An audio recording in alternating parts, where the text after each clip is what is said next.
Okay, thank you, Mr. Hudson, for meeting with me so I can discuss the ideas of a school improvement plan.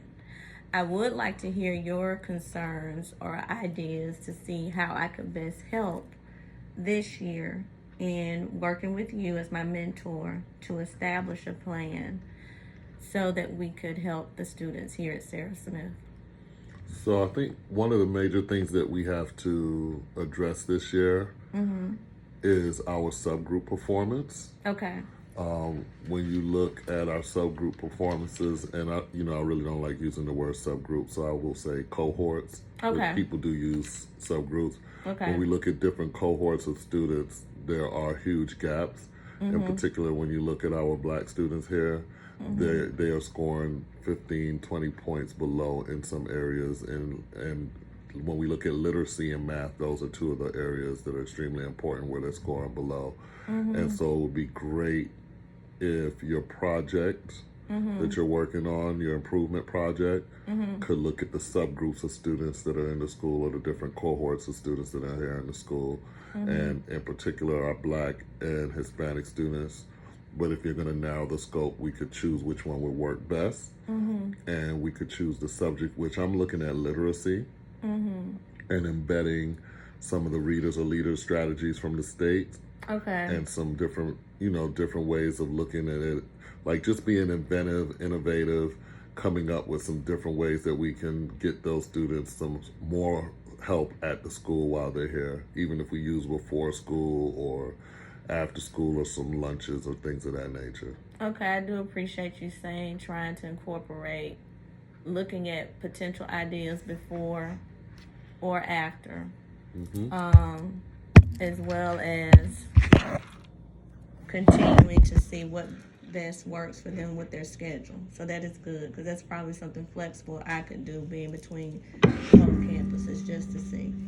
So this could be something that we use potential outside tutors or just in-house.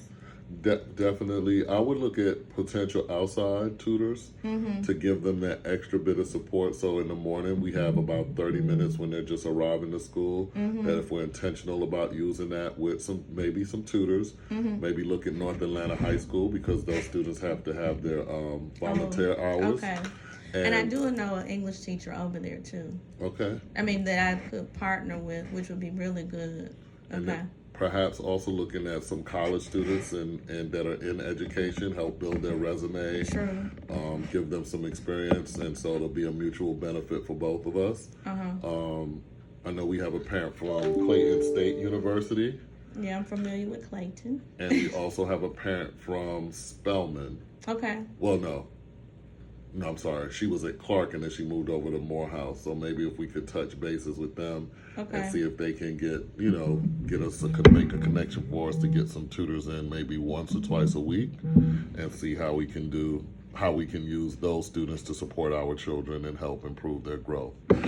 Okay. I'm curious about the day that you think this would be good to do. Well, let's see if we can make the connection first. And I think if we can get multiple days, it'll help. Okay. We can look at a number of different ways of doing it. And that's why I say be innovative, be creative.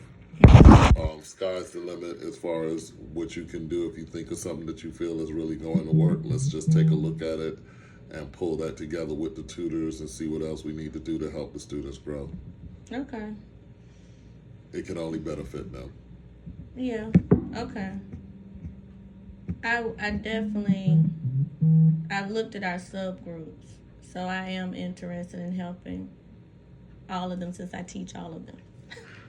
You do know that. Yes. And so you could even pick, you would know if students are struggling. I'm particularly interested in third grade, actually fourth grade. Fourth grade, yeah. To see, And I've worked with them. Okay. I mean, I've worked with them before, so that would be good as well. I'm not going to try to overload myself, but I know that would help. Yeah, we'll pick one grade. Yeah. You determine the amount of students that it's going to give you a good enough sampling. And we'll track those students and see how they grow. Okay. We'll have their growth. We can use their growth from the October I'm sorry, not October. It's like August or September map, Okay. and see how they grow in December. Readjust the plan if needed, and see how they grow again when they take it in April. So we'll have 3 data points. We'll have the beginning, we'll have the mid, and then we'll have the and a new year. Okay. And then hopefully that will play itself out or lend itself to them performing much better on milestones at the end of the year. Okay. I do appreciate your time, and this was very helpful for me to get an idea about how I could best help. So I do appreciate it. No problem. Thank you.